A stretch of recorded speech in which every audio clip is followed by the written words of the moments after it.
काही एकाच हातामध्ये जर एबी फॉर्म गेले असतील आणि त्यांनी चुकीच्या पद्धतीने एबी फॉर्म वाटले असेल तर तेही चुकीचं आहे.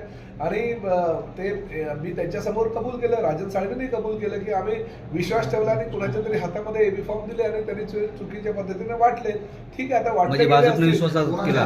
वाटले असतील, भाजपकडे नाही, आमच्या लोकांकडे दिले होते एबी फॉर्म. म्हणजे मी नाव पण घेतो, अजित पिंगळेंकडे दिले होते आणि अजित पिंगळेंनी काही आमच्या लोकांना विश्वासात न घेता दिले असं त्यांचं मत आहे.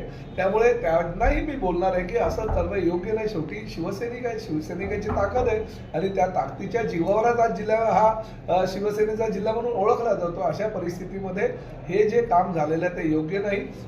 मगाशी आपण सांगितलं की एबी फॉर्म अजित पिंगळेंकडे होते आणि त्यामुळे गोंधळ झाला.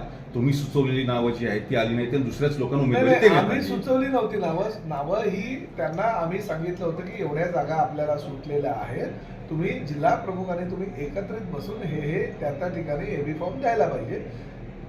कार्यकर्त्यांचं आणि शिवसैनिकांचं म्हणणं असं आहे की एका गटाला न्याय दिलाय, दुसऱ्या गटाला न्याय दिला नाही आणि त्यामुळे शिवसैनिक न्याय मिळण्यापासून वंचित राहिलाय. पण त्यांना पण तशी आम्ही समज दिलेली आहे आणि त्यावर आपण तोडगा काढतो.